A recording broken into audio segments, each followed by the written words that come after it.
Onde eu devo servir?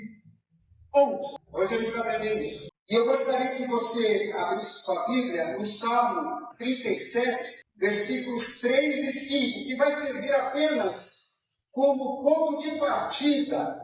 Salmo 37, versículos 3 a 5. Diz assim, olha só, você conhece muito esse versículo, já ouviu muito. Confie em Deus, o Senhor, e faça o bem, e assim more com toda segurança na terra prometida. Que a sua felicidade esteja no Senhor, e Ele lhe dará o que o seu coração deseja. Ponha a sua vida nas mãos do Senhor, confie nele, e Ele o ajudará. Amém? Amém. Quantos aqui já sentiram a vontade de servir a Deus? Sentiram vontade de servir? Servir na igreja, na obra, no ministério, mas não sabiam por onde começar. Você está aqui, o que eu posso fazer? Na igreja, eu vejo o pessoal aí trabalhando, tem gente cuidando de tudo. O que eu posso fazer? Talvez você olhe ao redor e veja pessoas fazendo coisas incríveis. Você vê alguém cantando com uma voz linda, como nós ouvimos aqui agora há pouco. Né? A gente cantando, tanta beleza. Outro falando com tanta facilidade, alguém cuidando de crianças, como está acontecendo agora, com tanta paciência. E aí, você pensa, puxa vida, eu amo a Deus, eu quero ser útil, mas eu não sei onde é que eu me encaixo. Onde eu me encaixo aqui, nessa igreja? Onde eu me encaixo na obra do Senhor? E sabe que o que acontece com muita gente é que ela não para de amar a Deus. Ela não perde a fé. Ela não fica parada. Mas não é por falta de amor, mas falta de direção. Ela ama a Deus. Ela quer se dispor. Mas não tem o caminho. Nunca ninguém mostrou para ela qual é o caminho que ela deve seguir. E esse é o propósito da rede de ministérios. Mas hoje eu quero clarear isso para você. Nós lemos lá no Salmo 37, 3 a 5, confie em Deus, o Senhor, e faça o bem, e assim more com toda a segurança na terra prometida. Que a sua felicidade esteja no Senhor, e Ele lhe dará o que o seu coração deseja. Põe a sua vida nas mãos do Senhor. Confie nele, e Ele o ajudará. A velha tradução, eu decorei, entrega teu caminho ao Senhor, confia nele, e Ele tudo fará. Então, eu quero dizer o seguinte, antes de descobrir onde servir, você precisa alinhar o seu coração com quem você serve. Para realmente servir adequadamente, nós temos que alinhar nosso coração com Deus. Você não está servindo o pastor, você não está servindo a igreja, você não está servindo a uma denominação, você está servindo a Deus. Então você tem que entender isso. Aqui na igreja, você está servindo a Deus. Você está sujeito a Deus. E o seu coração tem que estar alinhado com Ele. E a primeira verdade que você precisa entender hoje é que Deus já colocou algo em você. Deus colocou algo desde o seu nascimento. E sobretudo após a sua conversão. Deus já mostrou o caminho para você. Muitas vezes nós pensamos que para servir nós precisamos adquirir algo novo, fazer um curso, esperar uma oportunidade caída do céu. Mas a Bíblia diz que Deus começa a obra de dentro para fora. A obra começa na sua vida. Lá em Efésios 2:10, nós lemos assim: nós somos criação de Deus.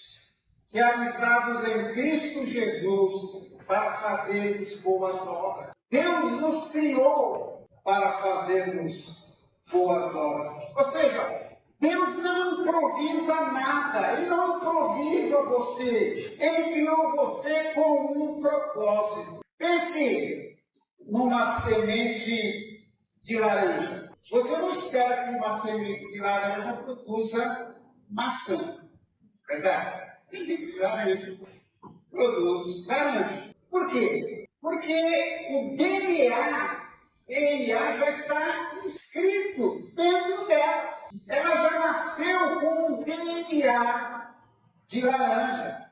E assim somos nós. Nós temos o DNA de Deus a partir da nossa criação. E ainda mais a partir da nossa conversão. Deus já colocou dentro de nós, Deus já colocou dentro de você inclinações, sensibilidades, desejos, percepções. Deus colocou tudo isso em nós. Há algo que mexe com você. Há algo que você tem mais facilidade para fazer. A sua personalidade é assim por diante. Então, você não está vazio. O problema não é falta de conteúdo. É falta de descoberta. Você precisa descobrir algo que já está dentro de você, mas talvez esteja enterrado. Então, você precisa identificar a sua paixão. E agora vem uma pergunta muito prática.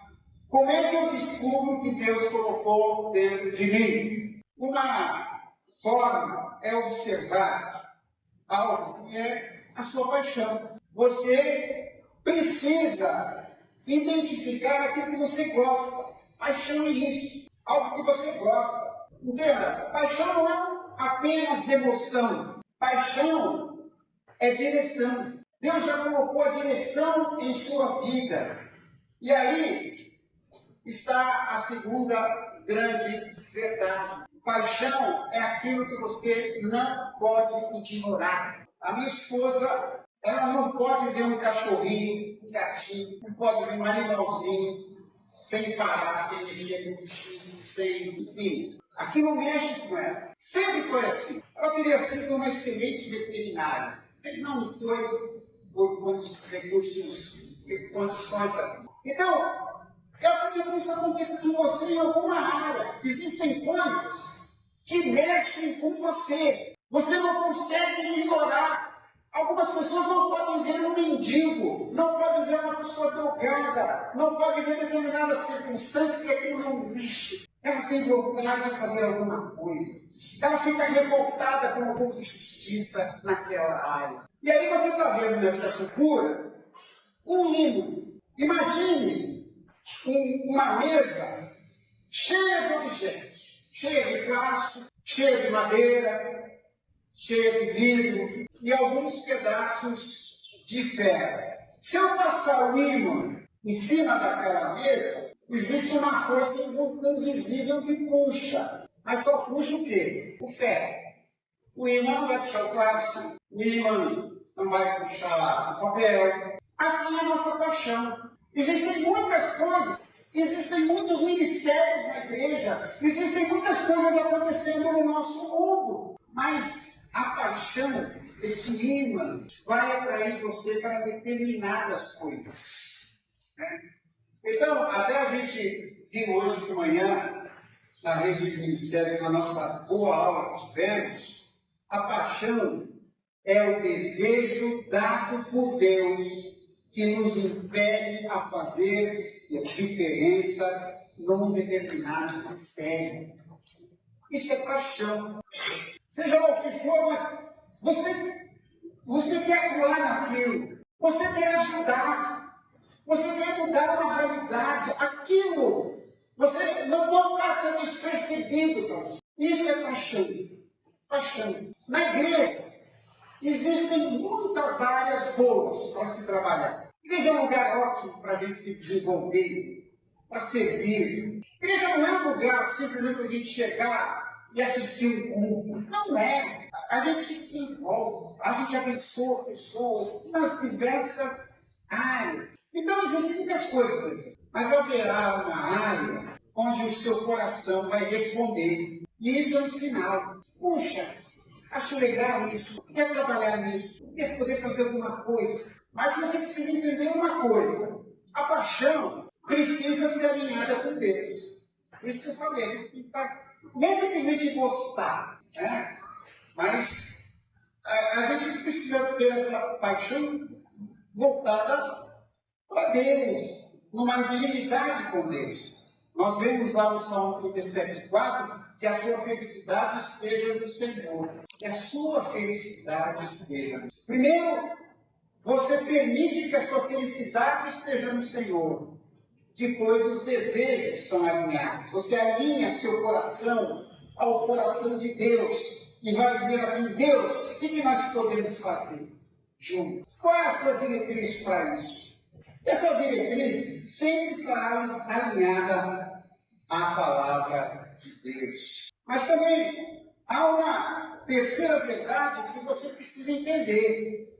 É que nem todo mundo tem a mesma paixão. Há coisas das quais você gosta e para mim não atrai. Há coisas que eu gosto e não o atrai. Cada um tem uma função. Agora, mesmo muito comum dentro da igreja, isso me incomoda profundamente, é achar que todo mundo precisa amar as mesmas coisas. Então, uma coisa que me incomodava muito, a gente convidava alguém para a igreja, lá para um missionário, para falar sobre missões. E ele achava que só existem missões na igreja. Então, tudo é besteira.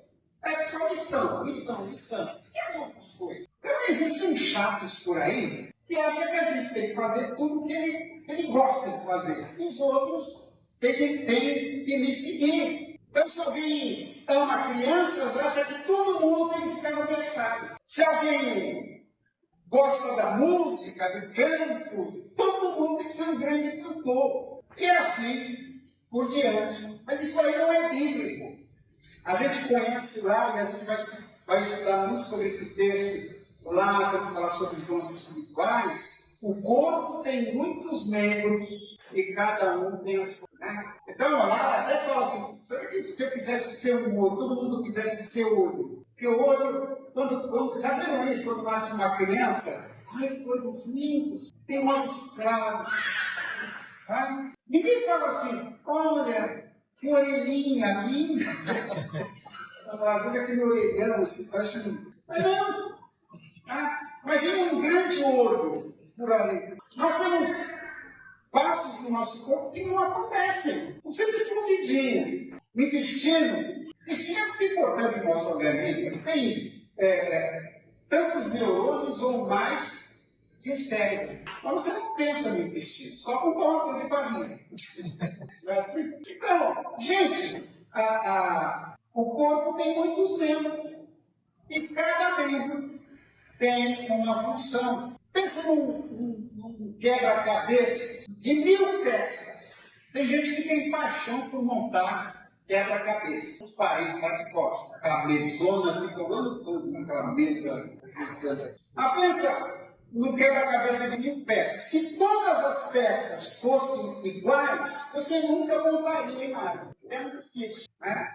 Então, o que torna a imagem possível é a diferença. Essa aqui acho que vai encaixar exatamente ali, nesse vazio aqui. É isso que acontece.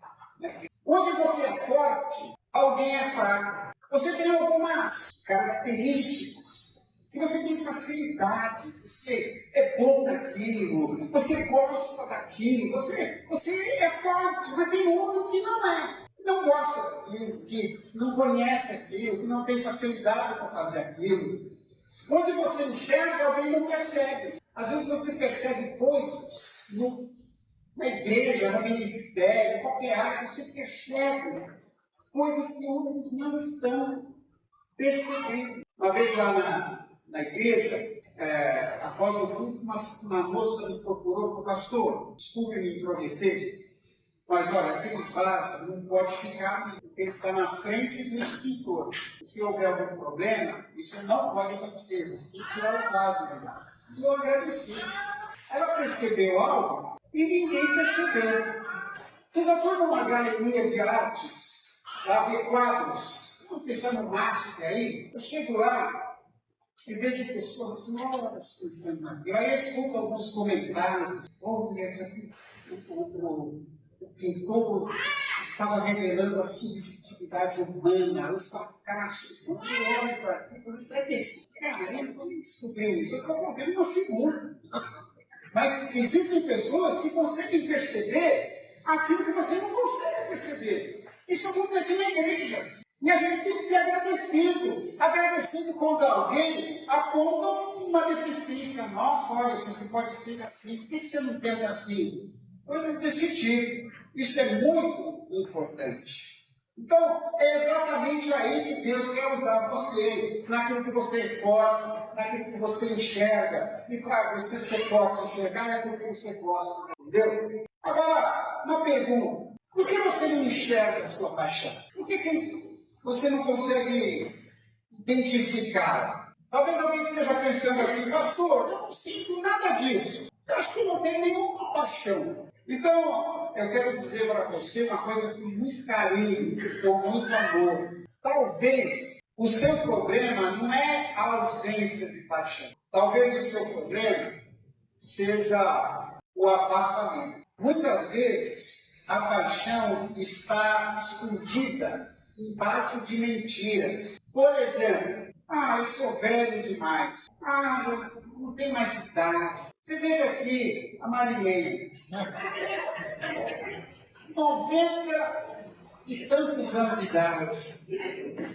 Já podia estar aposentada na rede. Não, e está aqui agindo como se fosse uma jovenzinha de 82 anos.